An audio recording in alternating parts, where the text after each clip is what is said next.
Hello and welcome back to The Fast and the Curious with me, Betty Glover, alongside our favourite paddock princess, Christian Hugill. Not just favourite, surely the only.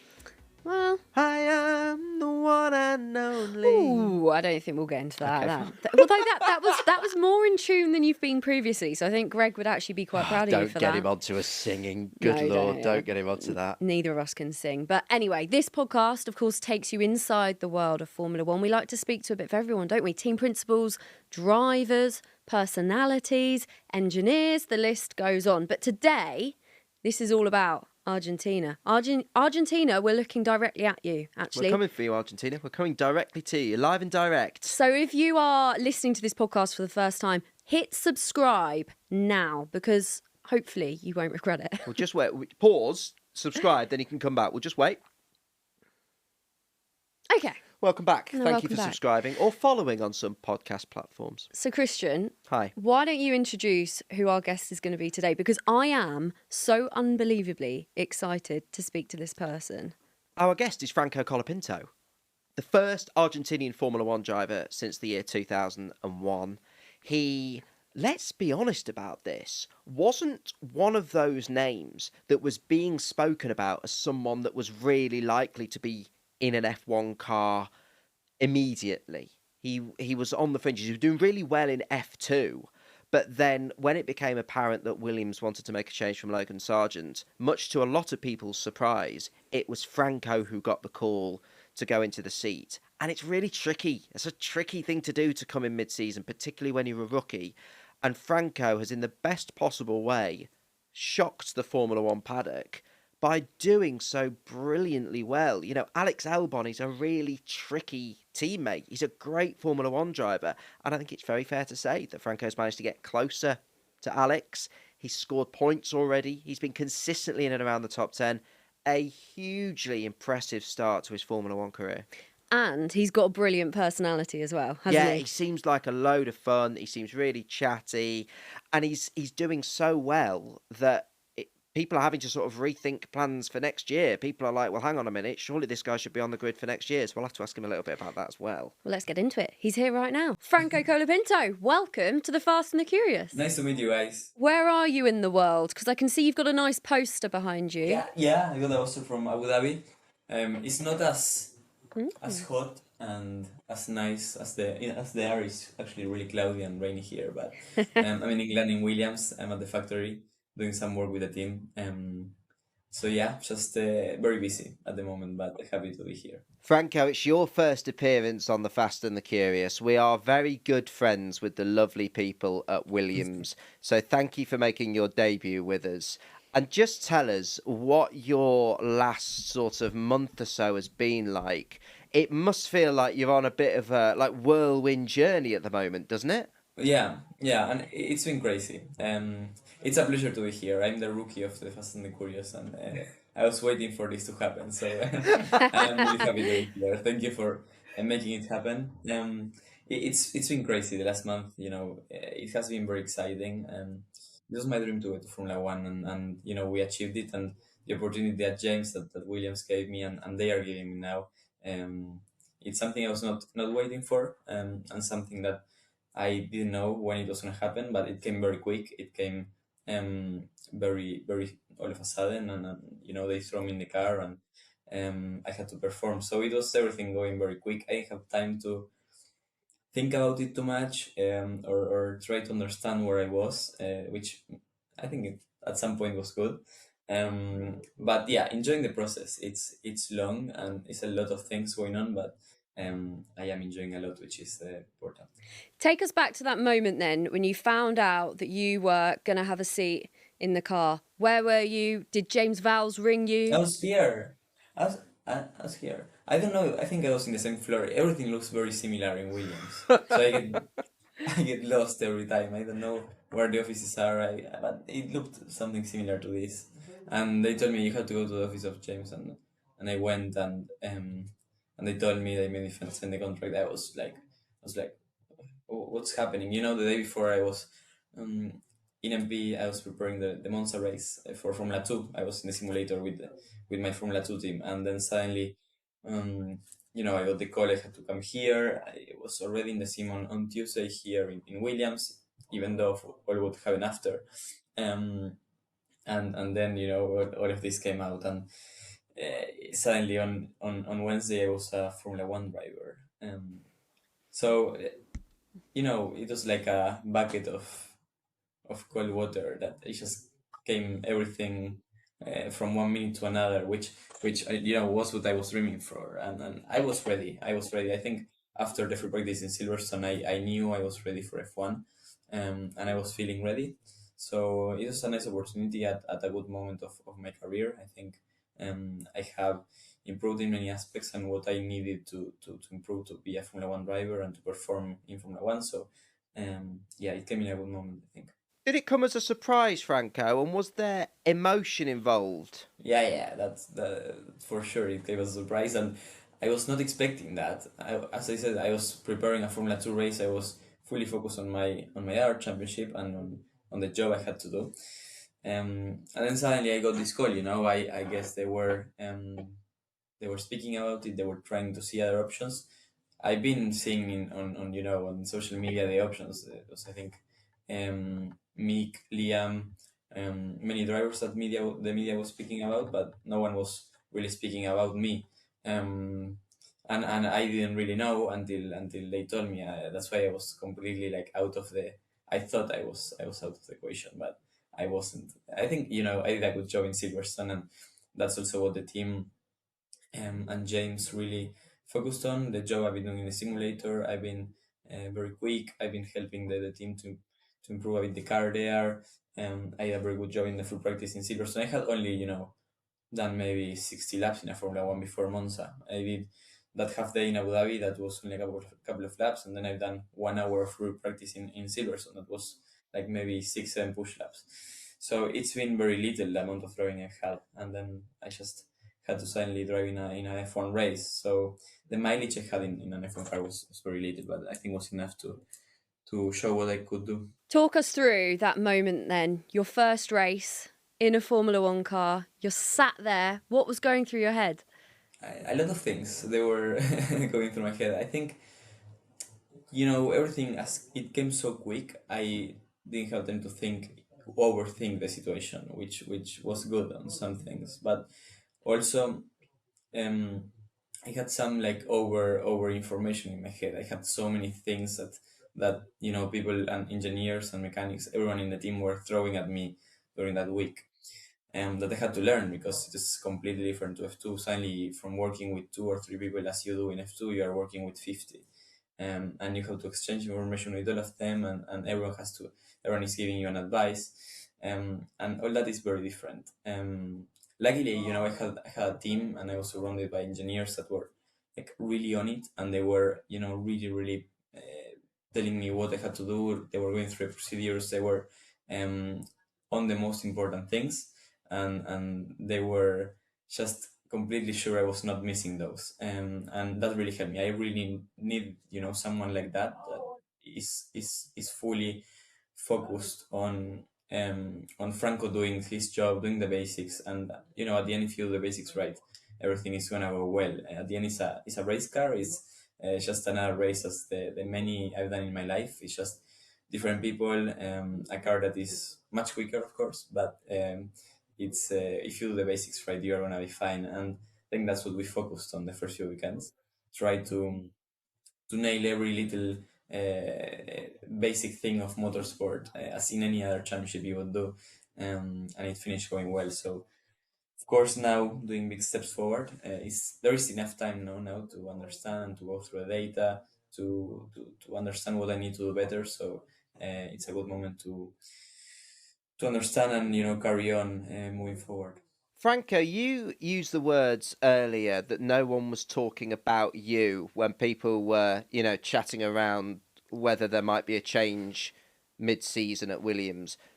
Coming into a new car mid-season is a real challenge. And it's fair to say you've pleasantly surprised a lot of the F1 paddock with just how well you've done, picking up points, not come lower than 12th in your first few Grand Prix. Have you surprised yourself, Franco, with how well it's gone? No, I didn't have many expectations, honestly. I've been trying to do my best. I've been going race by race and session by session, and I think that was the key. I've just been trying to do my best and maximize what I could do as a driver and what the car could do. In each time I've been jumping in the car, and that was my real goal. Then what it comes after with that is a bit of a surprise. Um, I don't know what I was expecting. I wasn't thinking about the result. I was just gonna try to do the best for the team and trying to do what they were expecting me to do, which of course I did do more, but that's okay. That was not in the plans, but it's better. The more I could do, the better. Which the team is happy. I know what I'm capable of, and I had very good opportunity, which I took it with both hands. It's never nice to replace a driver, of course, mid season, but um the team is very pleased with how the season is going now, with the steps that we made forward, and it's also my time to show that I deserve a seat in Formula One, with Williams, with another team, and it's my goal, to try to show to the world what I could do. So I'm trying to do that. But be honest with us, Franco. Be honest, because you've given all the talk very, very well, right? But you must be buzzing about how it's gone. Points already, finishing high up in the mid pack. You must be buzzing about how it's gone. Yeah, I am. I'm happy. I'm happy to see how the energy of the team has been changing with the races. They are all so happy. They are all with so much energy, and you see them in the races, and they really want to work. They want to push forward. You see the guys in the factory with the upgrades, and they are working so hard to bring them to the next few races. And um, it's just a big change, and it's like a bit of fresh air in the team, which I think it comes very well with these points, and it comes very well with the results we are having now. And it's very nice to see. I've been only working with very small groups of people. I had a few mechanics in my car in Formula 2. I had two engineers, and that was it. Here you have so much people around the team and so much people behind you that all of them are playing a big role and a big part in the result after week. So um, it's everything is very new, but it's great to see your effect and how you uh, changing a little bit your attitude and bringing the results home. You're also affecting their energy, their emotions, and it's just very nice to see. It must have been quite surreal as well, sort of obviously racing in your first F1 race properly, but then also meeting some of the other drivers, and some of which are big heroes of yours, like Lewis Hamilton. I know that you said shaking hands with him after a race was one of the best days of your life. What was it like meeting Lewis? Yeah, it was great. It was great to be fighting on track. I used to see him when I was very young at home. I used to wake up very early and see the races from Argentina. Then at some point I came to Europe when I was still very young. But I have that memory of seeing them fighting for championships with Fernando, and it's incredible to suddenly be racing with them. It's true that when you put your helmet on and when you are on the car, everyone is the same, and you don't really realize or think too much who is next to you. But to have been that race racing with Luis, he was fighting with me in Baku. We were, I think, having a nice fight with other drivers as well. At one point you start to think like, wow, I am keeping Luis behind, and suddenly you start to push a bit more and get a bit closer to the walls to try and keep him behind. It's like you get a bit of a boost. It was a very nice experience, of course, that to be fighting with one of your heroes when you were younger. It's something very special, and I did enjoy it a lot. After the race, he congratulated me, and I respect that a lot. And it was just very nice to see how open he was, how he respect the young drivers, and is something very very very special for any day, I think, racing driver in motorsports. Franco, I think you've got something in common with me and Betty. Me and Betty love a coffee. We love a coffee, don't we, mate? We can't do a podcast without a coffee. No, yeah, I love it too much, actually. I do love coffee. It's tea time anyway. It's mate. Yeah, that's what we're getting on to. Mate, this is what we wanted to talk to Yeah. you about. You might need to come to Williams here to Well, try I hang it. on. Let's give a bit of background to this first. Apparently, it's been a big thing in the paddock that your coffee order has got people talking. It's not coffee. It's nothing to do with It's not. coffee. I thought it was a coffee. no, no, no. It's no. It's like it's mate that is some herbs that you Yeah. put in. It's difficult to get. I don't know if you would get them in the UK. Franco, I've had it before. When I was in Australia, I did a lot of coverage on the Copa America. So I was Yeah, working with people from Argentina, yeah, and all the Argentina players have it before the of games course, because yeah. it's a really big caffeine So hit. it's caffeine, but not coffee. Yeah, it's not coffee. Fine. You Okay. got these herbs that you put in the mate that is like normally personalized, or you can have it as you want. Um, which is like the inside is like a pumpkin thing, where you put these herbs and then you put the straw that is like a metal straw, and then you put the hot water, and then it's like with this maybe 1 liter of hot water you finish it. So at the end it's a lot of liquid. It's not like our coffee like this. It's a lot. Then you pee a lot as well. So it's good.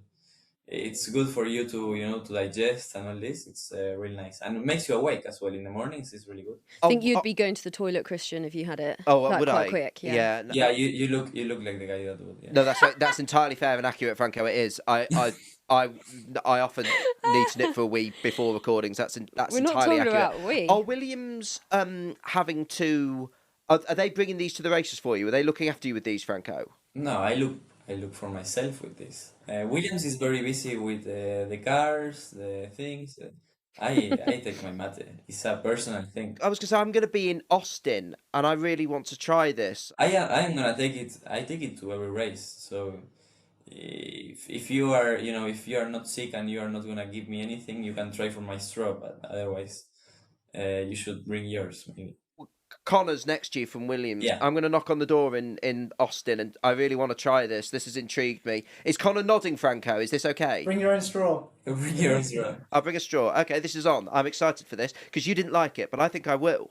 Yeah, it's really strong, really herby. Yeah. And whilst we're talking about sort of South American culture, how does it feel to be sort of representing Argentina on the grid for the first time in what is it, like a century? Well, the last Argentinian driver was when I was growing up, Franco, when I was first falling in love with the sport. It was Gaston Mazzacane in the 2000-2001 season. Really? And actually, Argentina's got F1 heritage. You know, there was always a Grand Prix when I was growing up there. Juan Manuel Fangio, 5-time world champion F1 legend. How proud are you as an Argentinian to bring it back to the sport? Because Argentina's been away from F1 for too long. I am very proud, of course. It's great that it's me, the one that is there, is in Formula One. It's been a very long time, and the country really needed an Argentinian driver back in Formula One. It is very important for the country. Fans love sports in Argentina. They are very, very passionate for every Argentinian athlete that is competing outside, that is at the top level. And they also love motorsport. And now many of them, it's incredible to see that, because I'm racing Formula One, they start to see races, and maybe the kids, the children start to go-karting, and they are starting to get into motorsport more and more. And that the sport is growing a lot with this. It's very nice to see. Of course, it's been a very long time since I was not even born when the last Argentinian drove in Formula One, and I would have loved when I was a kid to have someone from my country to be able to support. I was waking up in the mornings and I had no one. I had Checo Perez, that he was, the closest to me, and I was always supporting him. But I didn't have no one from my home country, and it's great that now it's me, the one that is there, and that I am the one that the people from my country are able to support and are able to cheer for. And yeah, scoring, my first points, 45 years, I think, since the last Argentinian that scored points. So it's big history, this year. And it is very important for the country. They are really hanging into the sportsman, and they are very passionate. Now Brazil is going to be crazy. There's a lot of Argentinians going there. Everything is sold out, and it's going to be a bit like a home race, or the closest to that a home race can be. So yeah, enjoying a lot. Of course, that it's nice to see that the Argentinians are enjoying as much as I've been doing. So that's something very beautiful, and to show how passionate they are to the world, because everyone is seeing how much support I get from my country, which it is very important, and it's something that athletes love, and I am enjoying a lot to have so much support from my fans. Look, in the future, he's going to be up there alongside the likes of Lionel Messi when it comes to Argentinian sporting greats. Yeah. What do you- That's not too much pressure, is it, Franco? You're all right with that. You could be up there with the likes of Messi. That's fine, isn't it? When people speak to me like about Messi and me and Messi and all those things, it's something that for me is a bit odd. It's like I really don't feel at his level. He's like the best in the world. He achieved so many things. There's still time, Franco. There's still time. There is still time. There is still time, but I just don't like when people do those kind of things. I never like to compare myself to anyone, but Leo, he's been my idol since I was very little, and he has achieved so many things for our country, and I would love to meet him at some point, and I do feel he's the best of all time in football. So yeah, he's a great sportsman for Argentina. I am doing my best to be the best one in Formula One I can. I am doing everything I can to stay. So it's we are working hard to show what I can do this year and get an opportunity in the future. On that, Franco, just before we let you go, obviously you're a Williams Academy driver and could well have a future in the sport with Williams long term, but we know next year they've got Alex and Carlos Sainz is joining the team. Now, as we record this, Franco, we think there's only one seat left on the grid for next season, and that would be at Sauber. I mean, goodness knows what's happening with the Red Bull seats. I don't think they know. But let's imagine there's only one seat left, and that's Sauber. Fancy that, Franco? Is that in any way a possibility? A bit of a loan move from Williams? No, I don't know. I have no idea about what's possible, what's not possible. Maybe you should ask James, that he has been speaking a lot about it. Is he there? Is he? Could you pass the laptop? Is he in the factory? He's probably around here. Imagine. But yeah, it's my dream to stay in Formula One, and that's what I'm working for. And I am going race by race, and this year I got an amazing opportunity that I took it with both hands. But my goal is to stay in Formula One. I came to stay, and that's the reality. So I am giving my best to try to show the people what I am capable of, and that I deserve a seat in Formula One. I'm doing well at the moment, so that's all going in the right direction. But of course, the seat point of view, I think it's looking very, very tough for next year. I'm not thinking about 2025, not really. I'm fully focused on this year and what we have to do about the great opportunity that I have for 2024, and to finish the year on a high, and then we will see what I do on 2025. There is time to think in December when the year finishes what I'm gonna do. Well, Franco, thank you so much for coming on the Fast and the Curious. Best of luck in Austin. We can't wait to watch you. We're buzzing for you. So huge congratulations on what you've achieved so far, Franco. And as Betty says, thanks so much for coming on the podcast. Thank you, man. Thank you. Thank you so much for the kind words and for having me here in the podcast. It was very nice, and I did enjoy it a lot. So thank you, and I hope to see you soon. Hope to see you in Austin. Absolutely. I'm coming to try that drink. Great. I will wait for you there. Franco's like, oh, God. Thank you so much. Thank you for the Bye. question. Franco, thank you so much. That was really great. Really appreciate it.